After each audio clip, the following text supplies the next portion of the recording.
আল্লাহ রসুল কামে মুর্শিদ যদি আমাকে কিছু বলার তৌফিক দেন, তাহলে আপনাদের জানা কথাই আলোচনা করব মাত্র। আর বলার মধ্যে যদি কোনো ভুল বা বেয়াদবি হয়ে যায়, আল্লাহর ওয়াস্তে ক্ষমা করে দেবেন। এই আয়াতটা যেটা বললাম হচ্ছে যে আপনার প্রতি কিতাব থেকে যা ওহী করা হয়েছে তা পাঠ করুন। অর্থাৎ অর্থাৎ কালাম পাক পাঠ করার কথা বলছেন। এই আয়াতের অনেক অর্থ হলো যে কালাম পাকটা যেটা ওহী নাজেল করেছে, অর্থাৎ কালাম পাকটা যে আমাদের উপর নাজেল করেছেন, বলছে আপনার প্রতি, আপনি এখানে আমার নবী পাক সাল্লাল্লাহু আলাইহি ওয়াসাল্লাম বলছেন যে আপনার উপরে যে কালাম পাক নাজেল করা ওহী করা হয়েছে তা পাঠ করুন, সেটা পড়ুন, নামাজ কায়েম করুন, নামাজ কায়েম করুন, কালাম পাক পড়ুন, নামাজ কায়েম করুন। তা এই নামাজের কথা গত সপ্তাহে আলোচনা আমার মুর্শিদ আজম কাসিম রহমাতুল্লাহ বলেছেন যে বাবা তোমরা বিনা কাজায় 5 ওয়াক্ত নামাজ পড়বে, 5 ওয়াক্ত ওজিফা পড়বে, হালাল রুজি খাবে, সাধ্য মতো পরহেজগারি করবে। গত সপ্তাহে 5 ওয়াক্ত নামাজ, ওজিফা, হালাল রুজি সম্বন্ধে কিছু আলোচনা হয়েছে। পরহেজগারিটা বাকি ছিল, যে আজকে সেইটা একটু পরহেজগারি সম্বন্ধে দু একটা কথা আলোচনা হবে। আর মামা সাহেব তো আজকে সে মানে নামাজ, হালাল রুজি সেগুলো তো বয়ান করে দিয়েছেন। যে কোনো জিনিস হচ্ছে বারবার পড়তে হবে, বারবার এক বয়ান বারবার শুনতে হবে, তবে আমাদের আমাদের যে থলি আছে, যেখানে ধারণ করার জায়গা, সেটা ধরে যাবে, আর হয়তো বেরিয়ে যাবে, এখান দিয়ে ঢুকবে, এখান দিয়ে বেরিয়ে যাবে। বারবার পড়তে হবে। আমার মসজিদরা এক আয়াত 2 মাস 3 মাস ধরে বয়ান করতে, আমরা বুঝতে পারতাম না তখন। আমার একই বয়ান কেন হয়, একই জিনিস তো, নামাজ 5 ওয়াক্ত পড়তে হবে বিনা কাজায়, এটা প্রতিদিন বয়ান হয় এমন হয় ভালো। এই যে মোক্ষম জিনিস নামাজ, এই 5 ওয়াক্ত নামাজ বলছে রসুল আকরাম সাল্লাল্লাহু আলাইহি ওয়াসাল্লাম বলেছেন, যে ব্যক্তি 5 ওয়াক্ত নামাজ জামাতের সহিত পড়বে, তার জন্য 5টা বস্তু রই আছে, 5টা জিনিস সে পাবে। 1 নম্বর কি হবে, সেই ব্যক্তি ইহলোকে কারো মুখাপেক্ষী থাকবে না। অর্থাৎ আমরা দুনিয়াতে আছি টাকার জন্য, পয়সার জন্য, যে কোনো জিনিসের জন্য লোকের মুখাপেক্ষী, লোকের কাছে হাত পাতি। কিন্তু যারা 5 ওয়াক্ত নামাজ জামাতের সঙ্গে পড়বে, নবী করিম সাল্লাল্লাহু আলাইহি ওয়াসাল্লাম বলছেন যে তাদের কারো মুখাপেক্ষী হতে হবে না। নবী পাক সাল্লাল্লাহু আলাইহি ওয়াসাল্লাম যে কথাটা বলেছেন, এটা তো আমার নবী পাকের কথা নয়, এটা আমার আল্লাহর কথা। আল্লাহ বলছে যে তোমরা 5 ওয়াক্ত নামাজ যারা পড়বে, তাদের কারো কাছে নামাজ জামাতের সঙ্গে 5 ওয়াক্ত পড়বে, কারো মুখাপেক্ষী হতে হবে না।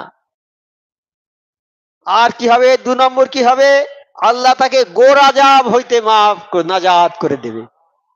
5 ওয়াক্ত নামাজ জামাতের সঙ্গে পড়বে, গোর আযাব মাফ হয়ে যাবে। গোর আযাবটা সাংঘাতিক জিনিস। কবরের মাটি, এদিককার মাটি এদিকে চলে আসবে, চাপ দেবে, এত পাঁজরা, বুকের পাঁজরা, হাড় গোড় সব চূর্ণ বিচূর্ণ ধুলোর মতো হয়ে যাবে। কবরের মধ্যে সাপ ঢুকবে, আবার মনকে নকির আছে, হাতে থাকবে মুদগর, মাথায় মারবে, কত শাস্তি কবরের।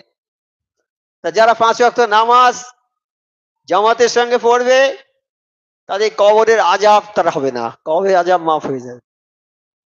তাহলে আমাদের কবরটা হচ্ছে প্রথম মঞ্জিল, প্রথম গেট।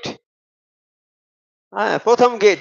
এই গেটটা পার হয়ে যদি পারি, আর কোনো জায়গায় বাধা হবে না, সব জায়গায় ফ্রি ঘুরে বেড়াতে পারবেন, আর কিছু হবে না। কবরটা হচ্ছে প্রথম গেট। দুনিয়া থেকে আখেরাতে যাচ্ছে, আখেরাতের গেট হচ্ছে কবর। কবরে যদি আমার সবকিছু ঠিক হয়ে গেল, আর আমার কোনো চিন্তা নেই। কবর পাসপোর্ট। আমি বিদেশে যাব, পাসপোর্টটা যদি আমার থাকে, তাহলে বিদেশে যেতে পারবো, সেখানে সফর করতে পারবো। আমার যদি নামাজ ঠিক থাকে, তাহলে কবর আমার কোনো আযাব দেবে না। মাপ, কবর যদি আমার ঠিক হয়ে গেল, সব জায়গায় আমি বিচারণ করব, আর বিনা বিনা বিচারে আল্লাহ আমাদের জান্নাতি করে দেবে। এই নামাজটা পড়তে হবে, 5 ওয়াক্ত নামাজ। এই নামাজ আমরা ছেড়ে দিয়েছি। আল্লাহ বলেছে, আমি জিন আর ইনসানকে সৃষ্টি করেছি তো আমার ইবাদত বন্দেগী করবে, এই জন্যই, আর কোনো কাজের জন্য নয়। আর এই 5 ওয়াক্ত নামাজ পড়বে, এই 24 ঘন্টা তারা নামাজের মধ্যে থাকবে। 24 ঘন্টা যেন তারা নামাজের মধ্যে থাকলো। ফজরের নামাজ যে পড়লো সে যেন সারা রাত নামাজ পড়লো। রাত্রে ঘুমিয়েছি আমরা, সারা রাত ঘুমিয়েছি অঘরে, একদম নাক ডাকিয়ে ঘুমিয়েছি। ফজরের সময় উঠে গেলুম, উঠে অজু করে নামাজ পড়লুম। ওই যে ঘুমটা, ওটা আমার নামাজে গণ্য হয়ে গেল। এইরকম ভাবে আমি যদি সব নামাজগুলো পড়ি, সকাল থেকে সন্ধে পর্যন্ত যেগুলো নামাজে সব যদি পড়ি, সকাল থেকে সন্ধে পর্যন্ত নামাজে গুলো যে কাজ করেছি, আমি চাকরি করেছি, আমি চাষ করেছি, আমি ব্যবসা করেছি, আমার মা বোনেরা বাসন মেজেছে বা সবজি কেটেছে, রান্না করেছে, আর এই এইরকম নামাজ ঠিক পড়ে গেছে প্রতি ওয়াক্তের নামাজ, তাই তারা যেন 24 ঘন্টা নামাজের মধ্যে আছে। 24 ঘন্টা নামাজের মধ্যে আছি আমরা। আমরা দিনে নিজেদের কাজ করেছি, সব কাজ করেছি, কিন্তু নামাজটা ঠিক মতো পড়েছি। তাহলে এই নামাজ পড়ার জন্য সম্পূর্ণ সময়টা নামাজের মধ্যে গণ্য করে নেবেন আমার আল্লাহ। তাহলে এই নামাজ আমরা ছেড়ে দিয়েছি। আল্লাহ বলেছে আমি তোমাদের সৃষ্টি করেছি আমার নামাজ পড়ার জন্য। অনেকে যুক্তি দেখায়, যদি সবসময় নামাজ পড়ি, কখন রান্না করব, কখন খাবো, কখন চাষ করব, কখন তুই সবকিছু করতে পারবে, কিন্তু নামাজটা পড়বে, তোমার সেই সময়গুলো সব কাজে নামাজে গণ্য হয়ে যাবে। 24 ঘন্টা তুমি নামাজের মধ্যে আছো। এর চেয়ে আর কি সহজ জিনিস আমাদের দেবেন আমার আল্লাহ। এই নামাজ যদি আমরা ঠিক মতো পড়তে পারি আর নামাজকে যদি ঠিক মতো কায়েম করি, তাহলে ইনশাআল্লাহ তাআলা আমরা জান্নাতের হকদার হয়ে যাব। এই যে আমার মুর্শিদ বলেছেন, বাবা বিনা কাজায় পড়তে হবে 5 ওয়াক্ত নামাজ, বিনা কাজায় নামাজ 5 ওয়াক্ত পড়তে হবে। এই যে আল্লাহ যেন আমাদের সবাইকে এই 5 ওয়াক্ত নামাজ বিনা কাজায় পড়ার তৌফিকটা দেন। পুলসিরাত কি হবে, তাতে নাজাত দেবেন, গোরাজাব হবে না। আমল নামা ডান হাতে পাবে। আমল নামা 2 রকমের হবে। পৃথিবীতে সব জায়গায় 2 রকম জিনিস আছে, একটা ভালো আছে, একটা মন্দ আছে, একটা সাদা আছে, একটা কালো আছে, হ্যাঁ, একটা আলো আছে, একটা অন্ধকার আছে, সব জিনিসের দুটো করে আছে। একটা দুনিয়া আছে, আখেরাত আছে। দুনিয়া আছে, আখেরাত আছে, আছেই। অনেক বিশ্বাস করে না, মরে যাও, মরার পরে যাহাই হবে, মরার পরে কিছু নেই, মরে গেলেও তো মাটির সঙ্গে মিশে গেল। কিন্তু না, আখেরাত আছে। মরার পরে আখেরাত কি হবে, আমল নামা ডান হাতে পাবে। যারা 5 ওয়াক্ত নামাজ পড়বে, আল্লাহর হুকুম মোতাবেক কাজ করবে, হালাল রুজি খাবে, সাধ্য মতো পরেজগারি করবে, তারা আমল নামা ডান হাতে পাবে। আর যারা এই নামাজ পড়বে না, নামাজে অবহেলা করবে, আল্লাহর হুকুম মানবে না, তারা আমল নামা পিছন দিক থেকে পাবে, পেছন দিক থেকে বাম হাতে পাবে। যারা আমল নামা বাম হাতে পাবে তাদের ভাগ্য খারাপ, দুর্ভাগ্যবান তারা। আর যারা আমল নামা ডান হাতে পাবে সৌভাগ্যবান তারা। তারা তারা আলোর দল। যারা আমল নামা ডান হাতে পাবে তারা আলোর দল, যারা আমল নামা বাম হাতে পাবে তারা অন্ধকারের দল। আলোর দল যাবে জান্নাতে, আর অন্ধকারের দল যাবে জাহান্নামে। সেই সেই জন্যে নামাজটা পড়তে হবে। তাহলে আমল নামা পেতে গেলে ডান হাতে আমরা পাবো, নামাজটা যদি 5 ওয়াক্ত আমরা পড়ি তাহলে পাবো। আর আর বিদ্যুৎ গতিতে পুলসিরাত পার হয়ে যাবে। পুলসিরাত খুব কঠিন জায়গা, পুলসিরাত খুব কঠিন জায়গা। তবে আমরা শুনেছি আমাদের দরবারে মাওলানা সাহেবরা বয়ান করেছেন যে পুলসিরাত তো দুনিয়াতেই আছে, পুলসিরাত আছে ওখানে, কিন্তু দুনিয়াতে পুলসিরাত কি সেটা, আমি যদি ঠিক আল্লাহর হুকুম পালন করি তাহলে আমি পুলসিরাতের উপর দাঁড়িয়ে আছি। আর যদি হুকুম না পালন করি আমি পুলসিরাতে পড়ে যাব। দুনিয়া থেকেই সব সামান জোগাড় করে নিতে হবে। দুনিয়াটা হলো আখিরাতের খেতি, এখান থেকে সব জোগাড় করতে হবে। দুনিয়ায় তুমি পরিশ্রম করো, যত কিছু করো, কিন্তু যখনই নামাজ ছেড়ে দিয়ে পরিশ্রম করবে, সেই কাজগুলো তোমার হবে সব শয়তানের কাজ, আর তোমার নেকি কিছু পাবে না, সে কাজে কিছু হবে না। আর তুমি 5 ওয়াক্ত নামাজ পড়ো, সমস্ত কাজ করো, সমস্ত কাজগুলো সব নামাজে গণ্য হয়ে যাবে, সমস্ত সময়টা নামাজে গণ্য হয়ে যাবে। তখন তোমার জন্য পুলসিরাত বিদ্যুৎ গতিতে পার হয়ে যাবে। এখানে যদি পুলসিরাত দাঁড়িয়ে থাকো, সেখানে পুলসিরাত বিদ্যুৎ গতিতে পার হয়ে যাবে। এই নামাজটা হচ্ছে মানে একেবারে মোক্ষম জিনিস। 5 ওয়াক্ত নামাজ, 5 ওয়াক্ত নামাজ আমাদের সবার পড়তে হবে। আর আমার মসজিদ বলছে সেই সঙ্গে 5 ওয়াক্ত ওজিফা, ওজিফার বিস্তারিত ব্যাখ্যা, কেন আমার মসজিদে এই অজিফাটা দিলেন? ছোট্ট অজিফা, সবাই পড়তে পারবে এই জন্যে। একজন নবী পাক সাল্লাল্লাহু আলাইহি ওয়াসাল্লামের কাছে গিয়েছে, বলছে হুজুর আমাকে কিছু সবক দিন। তা একটা সবক দিয়েছে, বাবা এটা করো। বলে হুজুর আরো দিন। দিয়েছে। সে এত নিয়েছে যে আর বয়ে আনতে পারে না বাড়ি, এত নিয়েছে। বাড়িতে এসে ২ দিন ৩ দিন খুব আমাল করেছে, করার পরে আর পারে না, আর পারে না। তা আমার মোর্শেদ জানেন, সবকিছু জানেন। হ্যাঁ, এই সবকিছু জেনে শুনে দিয়েছে যে ছোট্ট জিনিস দেখে দিই যাতে আমার মুরিদরা এটা মানে পারে, সবসময় যেন পড়তে পারে। সময় নেই, অফিসে যাবেন, তাড়াতাড়ি নামাজ পড়ে নিয়ে নেন। আমার নামাজের সময় যদি হয়ে যায়, নামাজটা পড়ে নিলেন, আর সময় নেই, ট্রেন ধরবেন, অজিফা পড়তে পড়তে যান, পড়তে পড়তে যান, যে ট্রেনে বসে পড়ুন, কোনো অসুবিধে নেই। ছোট্ট অজিফা। আর এই অজিফাটা যদি ১ ঘন্টার অজিফা দিত, তাহলে আমার কি হতো? যেতে যেতে ১ ঘন্টার অজিফা পড়া যেত। কত লোক পড়তো যে ছেড়ে দিত, আর পড়তো না। ২-৪ জন পড়তো, যারা একদম মানে সব তো লোক সমান নয়। বেশিরভাগ লোক পড়া ছেড়ে দিত, যে বাবা এই ১ ঘন্টা তোর অজিফা কি পড়। আমার সে ছোট্ট অজিফা দিয়েছে। কিন্তু এর ছোট্ট অজিফা মানে এক রকমের বিষ আছে, কি বলতো একটা সাইনাইড না কি বলে বিষটার নাম, জিভে ঠেকালেই লোক মরে যাবে, এত কঠিন বিষ। তাই সেই রকম ছোট্ট, কিন্তু এই বিষ অনেক বেশি। হ্যাঁ, সূরা ফাতিহা ছোট্ট একটা, কিন্তু এর অনেক ২০ পারা কোরআন শরীফের সব পাওয়া যাবে একবার পড়লে। হ্যাঁ, আরো অন্যান্য রেয়াতে আছে যে সূরা ফাতিহা পড়ে নিল সে যেন সমস্ত কালাম পাক পড়ে নিল। আবার বলে যে এই কোরআন শরীফ নবী তোমাকে দিয়েছি পুনঃ পুনঃ পড়ার জন্য, বারবার পড়ার জন্য। এটা একটা মহা কোরআন, মহা কোরআন সূরা ফাতিহা। এর বরাবর সূরা আর নেই কালাম পাকে। একবার পড়বে ২০ পারা কোরআন শরীফের সওয়াব পাওয়া যাবে। আর আমার আল্লাহ যদি খুশি হয়ে যায়, কত ২০ পারা সওয়াব যে হবে তার কোনো ঠিক নেই। আর সূরা ইখলাস পড়বে, ছোট্ট সূরা, ১ সেকেন্ড সময় লাগে না, ১০ পারা কোরআন শরীফ পড়া হয়ে যাবে। ৩ বার পড়বে, ১ খতম কোরআন শরীফের সওয়াব হয়ে যাবে। আমার নবী পাক সাল্লাল্লাহু আলাইহি ওয়াসাল্লাম যাচ্ছেন কোন জায়গায় বাইরে, বলে যাচ্ছে মা আয়েশা রাদিয়াল্লাহু তাআলা আনহা কে বলে গেলেন যে তোমরা কোরআন শরীফটা ১ খতম পড়ে তারপর শোবে। চলে গেছে, চিন্তা করছে সর্বনাশ, হাফেজরা হলে তো ১ খতম করতে পারবে না, আর আমরা কি করে খতম করবো। চিন্তা করছে আর বলছে উফ, বসে বসে চিন্তাই করছে শুধু। আমার সঙ্গে নবী পাক সাল্লাল্লাহু আলাইহি ওয়াসাল্লাম এসেছে, বলে কি গো এখনো শুতে যাওনি?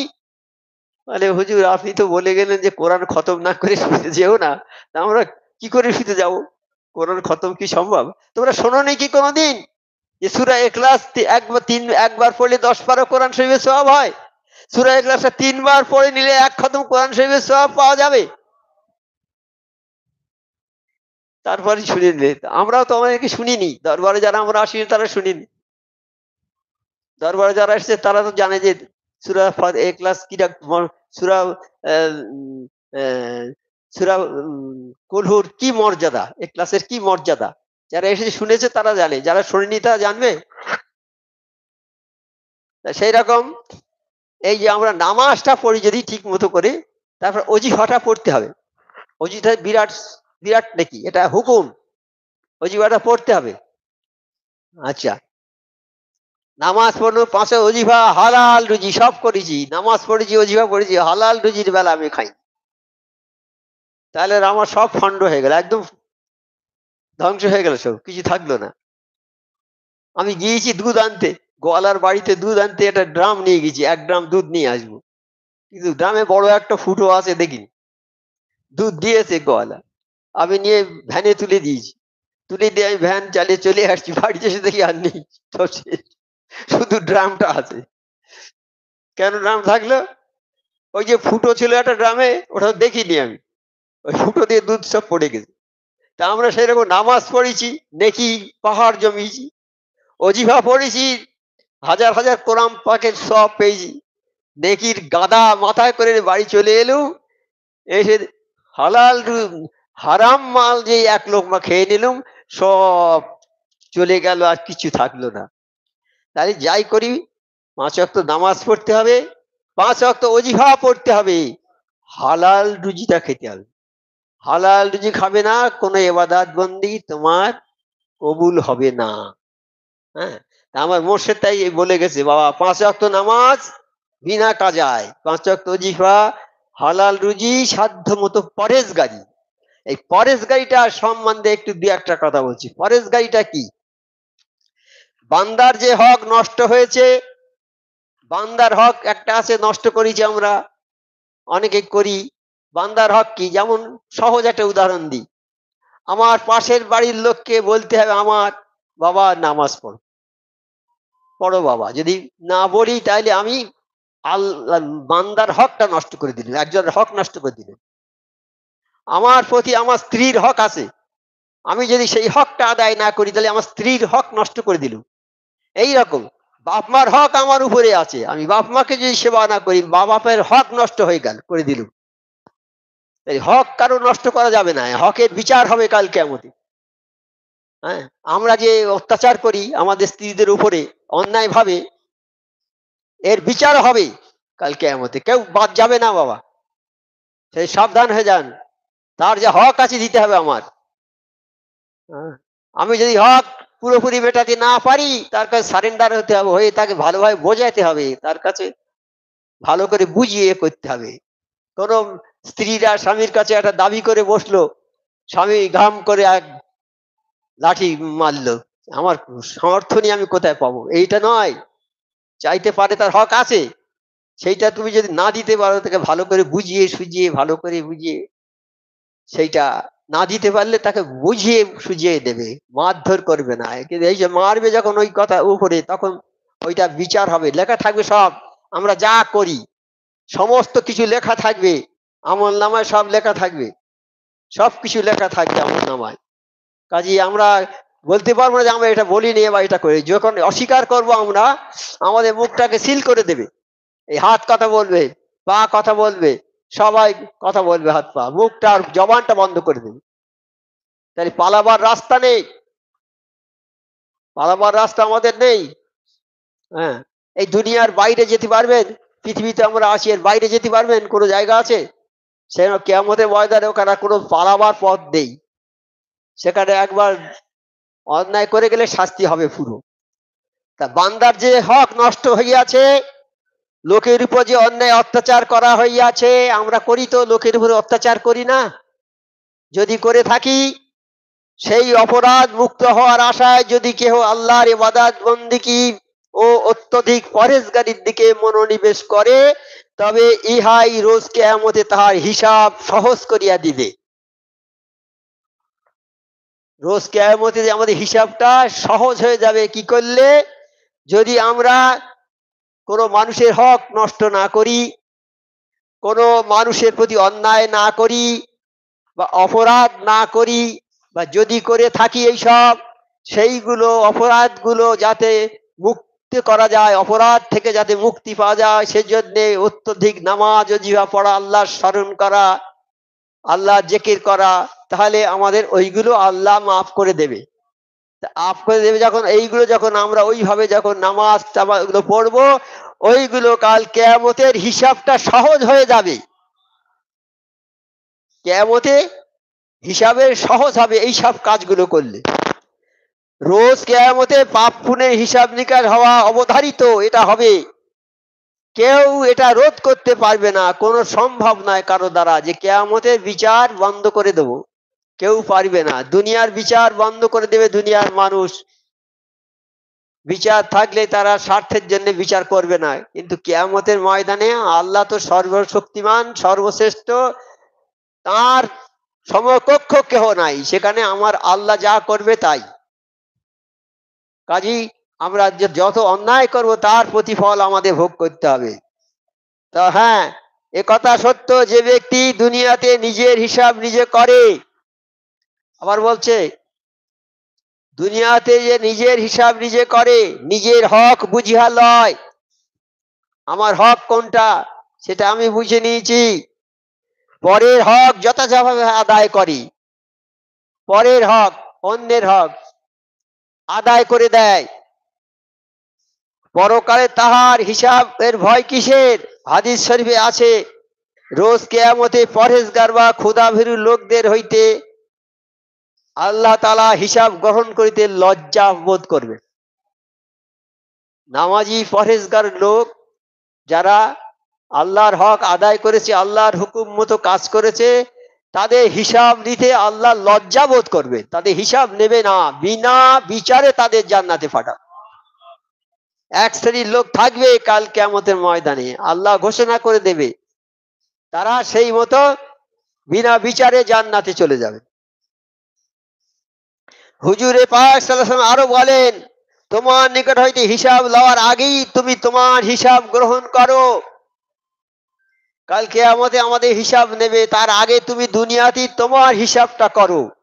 তুমি ঠিক মতো হিসাব করো, তুমি ঠিক মতো নামাজ পড়ছো, ঠিক মতো রোজা করছো, ঠিক মতো আল্লাহর কাজ করছো, ঠিক মতো প্রতিবেশীর সঙ্গে ভালো ব্যবহার করছো, ঠিক মতো ব্যবসা করছো,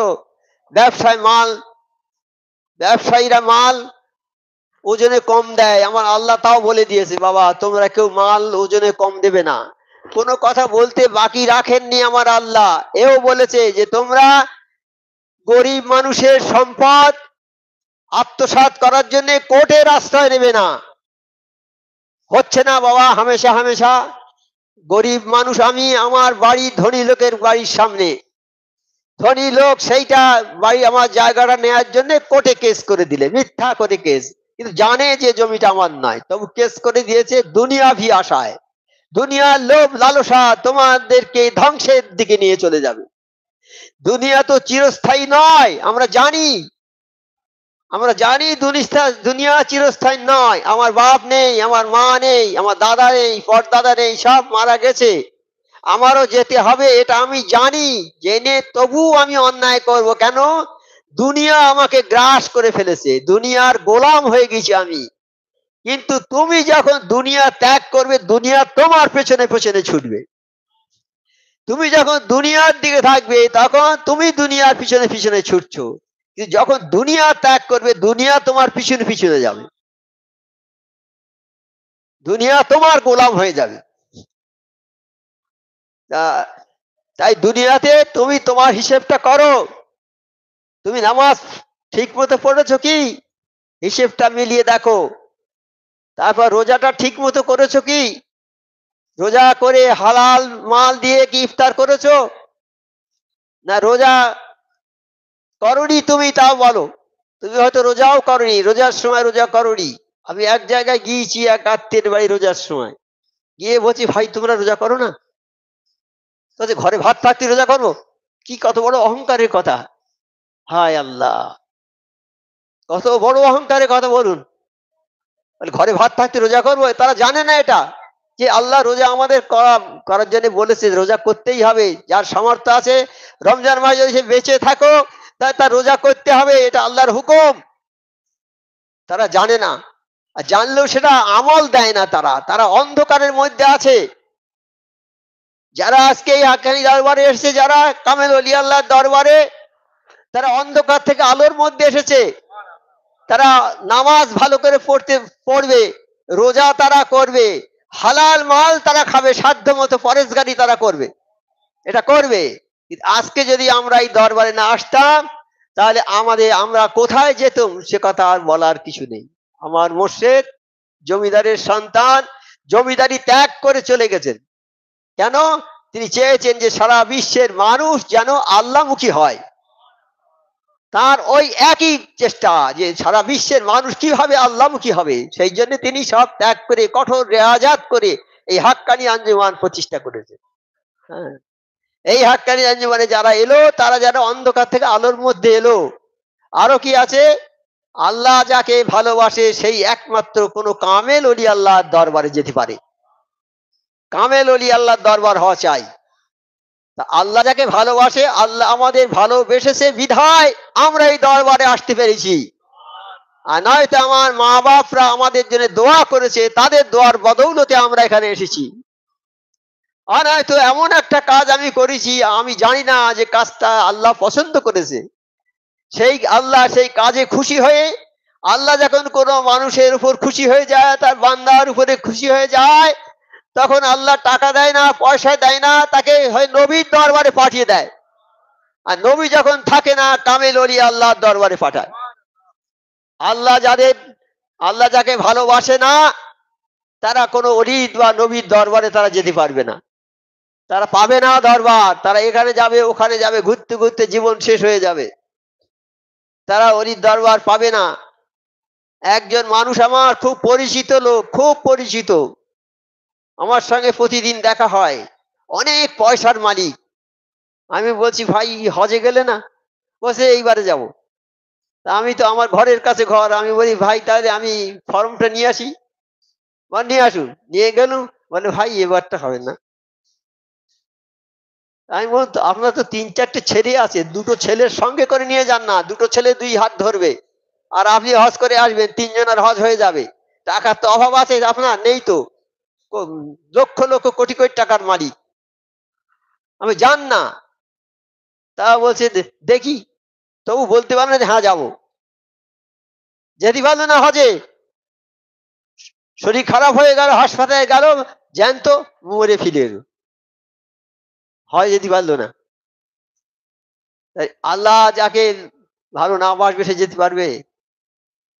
যেতে পারলো না। এরকম আল্লাহ যাকে ভালোবাসে তাকে কামের উলি আল্লাহ দরবারে পাঠায়। আল্লাহ আমাদের ভালোবেসেছেন, আল্লাহ আমরা এসেছি যেন আল্লাহর হুকুমটা আমরা সবাই যেন পুরোপুরি মেনে চলতে পারি। হে আল্লাহ আমাদের সবাইকে সেই তৌফিকটা দান করুন। তাই দুনিয়াতে বলছে যে তুমি দুনিয়াতে ঠিক করো, যেমন আমাদের মামা সাহেব বয়ান করতেন যে ফুলসিরাত দুনিয়াতেই, হ্যাঁ দুনিয়াতেই ফুলসিরাত। আমি যদি আল্লাহর হুকুম পুরোপুরি মানি, সমস্ত গুলো মেনে যাচ্ছি, তাহলে আমি মনে করতে পারবো যে না আমি ঠিক আছি, ভালো আছি, আমি কোনো অন্যায় করিনি। তাই তোমার বিচার কেয়ামতে ঠিকই হবে, ফুলসিরাতে তুমি ঠিক যেতে পারবে। আর এখানে যদি নামাজ না পড়ো, ওজিফা না পড়ো, কিছু না পড়ো, তাহলে তুমি জানলে যে আমি তো সব খারাপ কাজ করেছি, ফুলসিরাতের উপরে আমি দাঁড়াতে পারবো না, ফুলসিরাত থেকে পড়ে যাবে। যারা বেনামাজি হবে, নামাজ পড়বে না, জাকাত দেবে না, চুরি করবে, ডাকাতি করবে, আল্লাহর হুকুম অমান্য করবে যারা, তারা কিন্তু ফুলসিরাতের উপরে যেতে পারবে না, ফুলসিরাতে উঠে পড়ে যাবে, তারা উঠতে পারবে না। একমাত্র যারা আল্লাহর হুকুম মোতাবেক চলবে তারাই ফুলসিরাত বিদ্যুৎ গতিতে পার হয়ে যাবে। তুমি 5 ওয়াক্ত নামাজ পড়ো, বিদ্যুৎ গতিতে ফুলসিরাত পার হয়ে যাবে। আরে এই যে কথাগুলো হলো, এই হাদিস দ্বারা ইহা ইঙ্গিত করা হইয়াছে যে প্রয়োজন ব্যতীত অযথা কাজ হইতে দূরে থাকো। হ্যাঁ, মাওলানা সাহেব আগেই বয়ান করে গেছেন এইগুলো, যে অযথা কথা থাকবে না, তোমার প্রয়োজনীয় কথা ছাড়া আজে বাজে কথা, সেসব কথায় থাকবে না। তোমার প্রয়োজন যেটুকু সেই কথা বলবে। শরীয়ত নির্দেশিত শুধু পথ অনুসরণ করো, শরিয়াতের হুকুম যেটা সেই রাস্তায় অনুসরণ করো, শরিয়াতের গণ্ডির বাহির হইও না। হুজুর সাল্লাল্লাহু আলাইহি ওয়াসাল্লাম বলেন সন্দেহজনক কাজ পরিত্যাগ করো। আমার নবী পাক সাল্লাল্লাহু আলাইহি ওয়াসাল্লাম বলেন সন্দেহজনক কাজ পরিত্যাগ করো, সন্দেহজনক কাজ পরিত্যাগ করো, বরং সন্দেহ শূন্য কাজে আগ্রহশীল হও। যে কাজে সন্দেহ নেই সেই কাজে অগ্রসর হও। তিনি আরো বলেন মুমিন ব্যক্তি ধীরস্থির ভাবে চিন্তা ভাবনা করিয়া কাজ করে।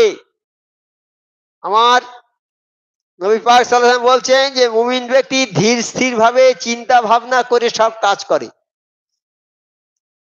মুমিনগণ মুনাফিকগণ লাপরোয়া ভাবে কাজ করে। মুনাফিক যারা, যারা আল্লাহর হুকুম মানে না, ওয়াদা খেলাপ করে, তারা যে কোনো কাজে পরোয়া করে না, তারা যে কোনো কাজ করতে ভয়ও করে না। কিন্তু মোমেন বান্দা যে কোনো কাজ করতে, খারাপ কাজ করতে পারবে না, ভয়, আল্লাহর ভয়ে তারা, আল্লাহর ভয়ে তারা একবার আড়ষ্ট হয়ে আছে। আর মুমিন বান্দা যে হবে তার ডেফিনেশন হচ্ছে এই, আল্লাহ বলছে আমি মোমেনের মাল, মোমেন যে বান্দা তার মালগুলো সব আমি কিনে নিয়েছি। কি জন্যে? দামটা দেবে কি? জান্নাত। আমরা মাল কিনি, টাকা দিই, আল্লাহ মোমেনের মাল কিনেছে জান্নাতটা দেবে বলে।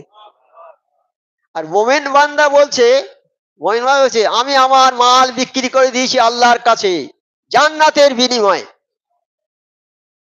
তাহলে মোমেনটা কে আছে? বান্দা। সেই মোমেন বান্দা তিনি আরো বলেন তোমরা নামাজ পড়িতে পড়িতে ধনুকের ন্যায় বক্র এবং রোজা রাখিতে রাখিতে তৃণের ন্যায় সরু হইয়া যাও।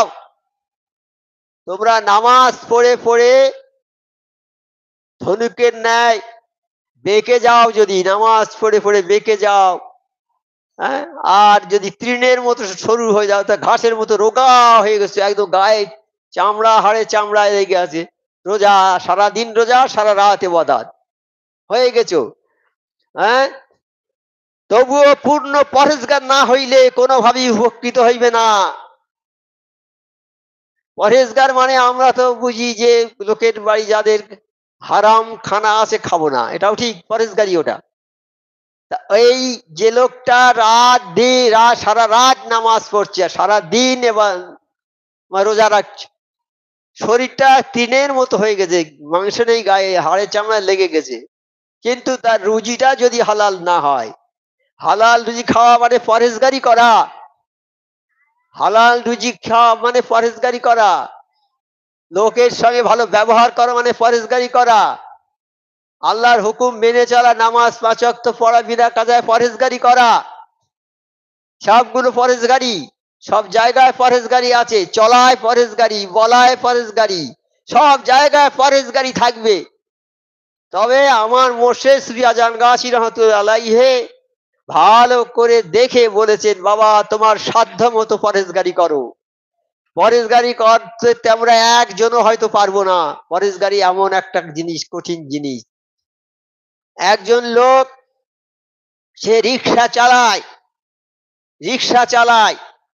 রিক্সা যাচ্ছে, কাঠের ব্যবসা করে, তা রিক্সায় করে কাঠ নিয়ে যেতে যেতে ওই কাঠের একটা ছোট্ট সরু চুলের মতো একটা কাঠ নিয়ে দাঁতে খেলাল করেছে। কাঠটা তো ওনার নয়, কাঠটা যে মালিকের, কিন্তু উনি ওইটুকু নিয়েছে, আমরা হামেশাই করে থাকি, যা নিয়ে একটু খেলাল করেছে, তার জন্যে জান্নাতে যেতে পারছে না, বসে আছে ওই অপরাধের জন্যে, জান্নাতে যেতে পারছে না। এক জিজ্ঞেস করছে, ভাই তুমি কি বসে আছো কেন ভাই, এখানে তোমার তো বিচার সব হয়ে গেছে, তা বসে আছো কেন? তো বলছে, আমি একটা বিচারের জন্য, একটা জিনিসের জন্য এখনো যেতে পারিনি, এই এই অপরাধটা আমার জীবনে করেছি, এইটা যে ওই একটা কাঠ নিয়ে যেতে যেতে কাঠ থেকে একটা ছোট্ট সরু মতো চুলের মতো একটা আঁশ তুলে নিয়ে আমি দাঁতে খেলাল করেছি, এই অপরাধের জন্য এখন ঢুকতে পারিনি জান্নাতে।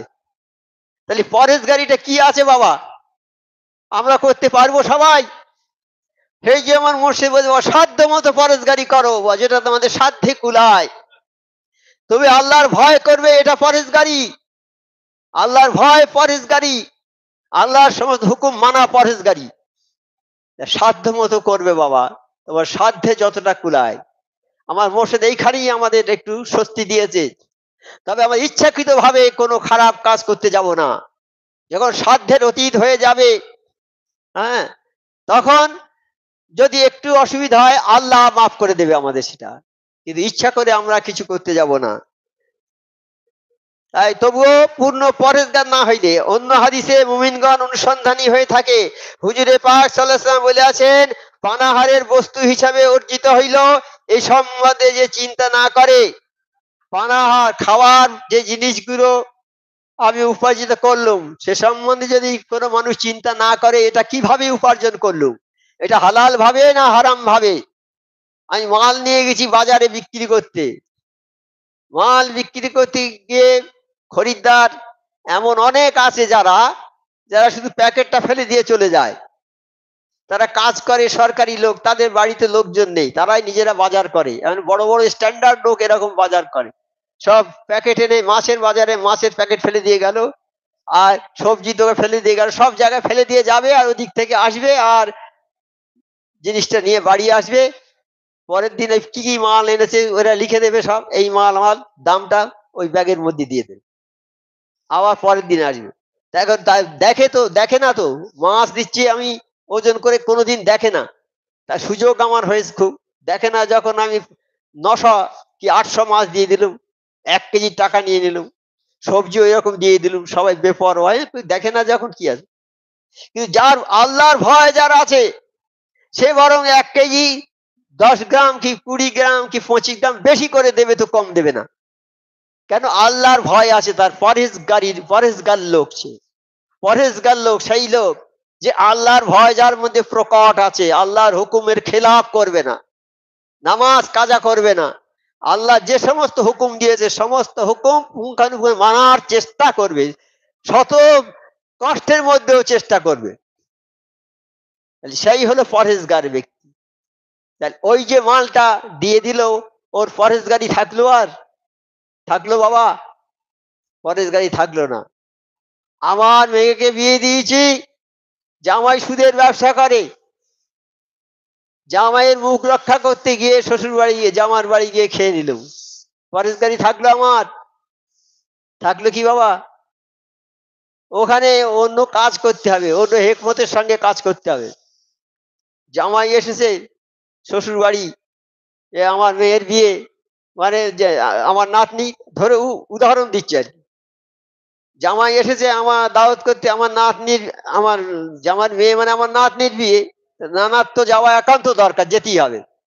এবার কি হবে? যখন জামাই এলো তখন বলছি, বাবা একটা কথা বলি, কিছু যদি না মনে করো। বলুন। কিছু মনে করবে না বাবা? না। দেখো বাবা, তোমাদের তো সুদের সঙ্গে যোগ আছে বাবা, তোমরা তো ব্যাংক থেকে লোন টোন নিয়েছো, তা আমরা তো বাবা ওইসব, যারা ব্যাংক থেকে লোন টোন নেয়, এরকম খুব আস্তে কথা, নম্র ভাবে বলছে, বাবা যদি থাকে তাহলে তবে তো খাওয়া যাবে না। তা এক কাজ করো না বাবা, তুমি তো আমার দাওয়াত করেছো তোর মেয়ের বিয়ের জন্য, তা আমি নানা হিসেবে হয়তো 5,000 টাকা খরচ করবো তার জন্য, একটা ভালো শাড়ি দেবো, কি একটা গহনা দিলাম, যা 5,000 কি 6,000 টাকা লাগলো, নাতনি বিয়েতে একটু খরচ বেশি হবে তো, সে জায়গায় বাবা তোমার 10,000 টাকা আমি দেবো, তোমার 10,000 টাকা দেবো, তুমি নিয়ে মেয়ের বিয়েতে খরচ করো, আমরা ফ্যামিলি শুধু সব যাবো, তোমার যত লোকজন, বরযাত্রী, যত কিছু লোক আত্মীয় স্বজন আসবে, সবার খেদমত করবো, আমরা সবার সেবা করব, তোমার কাজটা ভালোভাবে আমরা যাতে হয় চেষ্টা করব, তুমি আমাদের খাওয়ার কথাটা বলবে না বাবা। জামাই খুব খুশি হয়ে গেল, লাফাতে চলে যাচ্ছে, না আপনার খেতে হবে না, আমার যা আবার খেতে হবে না, খেতে হবে না, খেতে বললেও না। এইবার যারা লোক এসেছে তারা তো চেনে, আমি উদাহরণ দিচ্ছি, এটা আমাকে সে চেনে, তারা সব ভালো ভালো লোক এসেছে, বলছে আপনি আমাদের খাওয়ানদারি করছেন, আপনি তদারকি করছেন কেন, আপনি আমাদের সঙ্গে বসে খান। আমি বলি, এটা আমার বাড়ি, জামার বাড়ি, আমি আপনারা আমাদের অতিথি, আপনাদের সঙ্গে খাওয়াটা উচিত হবে আমার। আপনার জামার বাড়ি হয়ে আপনি কি করতেন? হ্যাঁ, খাওয়া তো আপনাদের সঙ্গে বসে অনেক সময় খাওয়া যাবে, কিন্তু আজকে আমার দায়িত্ব এটা। তখন আর কিছু বলে না, খেয়ে নিয়ে সবার দেখভাল করে পরিবেশন করে খাইয়ে টাইয়ে বাড়ি থেকে খাবার চলে গেল, আমরা খেয়ে নিলাম, ঘরে আলাদা জায়গায় ঢুকে খেয়ে নিল। এইবার সেই জামাই এখন আর সুদ আর আর নেয় না, সুদ ছেড়ে দিয়েছে তারা, পুরো ফ্যামিলি সুদ ছেড়ে দিয়েছে। আল্লাহর মেহেরবানি হয়েছে তাদের উপরে, তবে ছেড়েছে। তাহলে আমি যদি খারাপ কথা বলতাম, যাই যাবো না তোমার সুদখোর, তোমরা সুদের টাকা নাও, যাই যাবো না, এইরকম যদি কর্কট ভাষায় কথা বলতাম, তাহলে আরো বেশি হতো, আরো বেশি হতো। আমার আল্লাহকে ওরা গালাগালি দিত তখন। হ্যাঁ, এইরকম গালাগালি দেয় না লোক, মূর্খ লোক আমার আল্লাহকে অভিসম্বোধ করে না, তারা জানে না আমার আল্লাহকে অভিসম্পাদ করে, আমার জন্যই করে, তাই দোষটা আমার উপরে ঘাড়ে এসে যাবে সব। কাজে হিসাব করে আমাদের সবার চলতে হবে, হিসাবের ভুল হলেই মার খেতে হবে বাবা, হিসাবটা যেন ঠিক থাকে।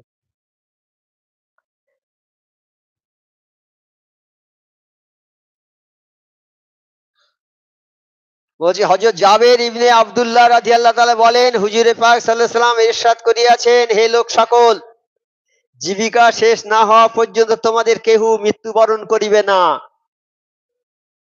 আমার রুজি যতদিন থাকবে দুনিয়াতে, যতদিন আমি খাবো, আমার খাওয়ার ব্যবস্থা থাকবে আল্লাহর তরফ থেকে, ততদিন আমার মৃত্যু হবে না। আমার রুজি শেষ হয়ে যাবে, তখনই মৃত্যু হবে। হ্যাঁ,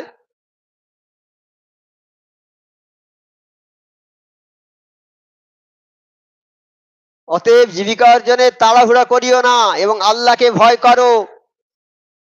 আল্লাহকে ভয় করতে বলছে সবসময়, আল্লাহর ভয় যার মধ্যে থাকবে সে কোনো খারাপ কাজ করতে পারবে না। আল্লাহর থাকবে যার ভয়, সব জায়গায় তার হবে জয়, সব জায়গায় সে জিতে যাবে, কামিয়াবি হয়ে যাবে। আল্লাহর ভয়টা এমন একটা জিনিস। আমার নবী পাক সাল্লাল্লাহু আলাইহি ওয়াসাল্লাম বলেছেন যে, আমি যেমন আল্লাহকে ভয় করি, তোমরা যদি সেই রকম ভয় করতে, তাহলে তোমরা সংসার করতে পারতে না, তোমাদের ছেড়ে, সংসার ছেড়ে জঙ্গলে চলে যেতে হতো। কত ভয় করতেন আমার নবী পাক সাল্লাল্লাহু আলাইহি ওয়াসাল্লাম। আর এ কথাও আমাদের জানিয়ে দিয়েছে যে এই রকম ভয় আমি করি, তোমরা ভয় করো আল্লাহকে। জীবিকা অর্জনে সৎ পথ অবলম্বন করো। জীবিকা, খাবার অর্জনের জন্যে সৎ পথ অবলম্বন করো। অনেক বড় বড় সাহাবারা, তারা হযরত ওমর ফারুক রাদিয়াল্লাহু তাআলা বা আর যারা সাহাবা ছিলেন সব, হযরত ওমর ফারুক রাদিয়াল্লাহু তাআলা খলিফা হয়েছেন। সেই ওমর ফারুক রাহমাতুল্লাহ জীবনের একটা ঘটনা। তা খলিফা যারা হয়েছেন তারা রাজকোষ থেকে তাদের খাবার দেবে, রাজকোষ থেকে তাদের খাবার দেবে, সাধারণ মানুষ যা খায় তাই দেবে। তুমি খলিফা বলে তোমার জন্য স্পেশাল খাওয়ার ব্যবস্থা নেই। সাধারণ একজন মানুষ যা খায় তাই তোমাকে দেবে। প্রতিদিন একটা বরাদ্দ আছে, তাই দেবে, তাই খেতে হবে তোমার। তোমার রাজকোষের কোনো পয়সা তুমি নিতে পারবে না। হ্যাঁ, দেয়।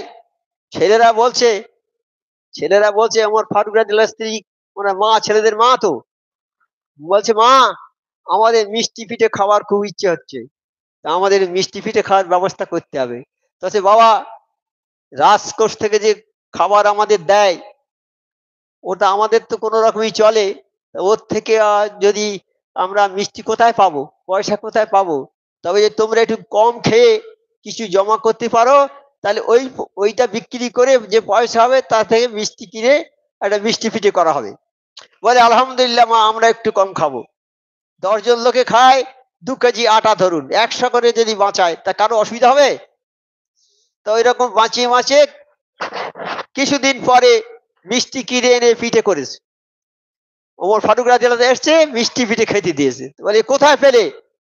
সাহাবা এরকম বলতেন, আমার পীর ভাইরা ওরকম অনেকে বলে, পুঁটি মাছ কিনে দিয়ে গেছে আর খাওয়ার সময় দেখে বড় মাছের এরকম মাথা। বলে, কোথায় পেয়েছো বলো। যদি জবাব না দিতে পারে ফেলে দেবে, খাবে না। আর তিরস্কার করবে যে তুমি এইসব কাজ শিখেছো, বউকে যাতা বলবে, কেন তুমি কোথায় পেয়েছো। যদি যে সন্তুষ্ট হয় উত্তরে, তাহলে সে মাছ খাবে, নচেত খাবে না। আর বলে দেবে, খবরদার এরকম করবে না, কোনোদিন এরকম করবে না। কেউ একটা দিয়ে গেছে মাছ, খবরদার এইরকম মাছ খাবে না। কে মাছ দিয়েছে তার পয়সা ভালো কি মন্দ জানো, তুমি কারো নিয়ে রান্না করেছো, এইসব কৈফিয়ত নেবে, খাবে না। সেই রকম তোমার ফারুক বলছে, এ কোথায় পেয়েছো মিষ্টি, তো আমি তো, আমার তো দেয় না, তো এই মিষ্টি পিঠে কিভাবে করেছো? তখন বলছে, হুজুর আমরা এইভাবে করেছি, প্রতিদিনের খাবার থেকে কিছু কিছু করে বাঁচিয়ে বাঁচিয়ে আমরা ১০-১২ দিন ধরে বাঁচিয়ে বাঁচিয়ে আর সেইগুলো বিক্রি করে মিষ্টি এনে মিষ্টি পিঠে করে আমরা এই খাওয়ার ব্যবস্থা করেছি। হযরত ওমর ফারুক রাদিয়াল্লাহু তাআলা সঙ্গে সঙ্গে গিয়ে খাজাঞ্চি খানায় বলে দিলে যে কাল থেকে আবার ১০০ গ্রাম আটা কম দেবে, কারণ ১০০ গ্রাম আটা কম দিলে আমার সংসার চলে যায়। কাজী বেশি দিয়েছে, ওটা ওই অতিরিক্ত খরচ করা যাবে না। তারা কিরকম আল্লাহর ভয় তাদের ছিল, কিরকম ছিলেন তারা, খবর পেয়ে গেছে সবাই, সাহাবারা। আল্লাহ পাক যেন আমাদের সবাইকে আল্লাহর হুকুম মেনে চলার তৌফিক দেন। একবার হাক্কানি দরুদ শরীফ পড়ুন। আল্লাহুম্মা সাল্লি ওয়া সাল্লিম ওয়া বারিক আলা রাসূলিল কারীম।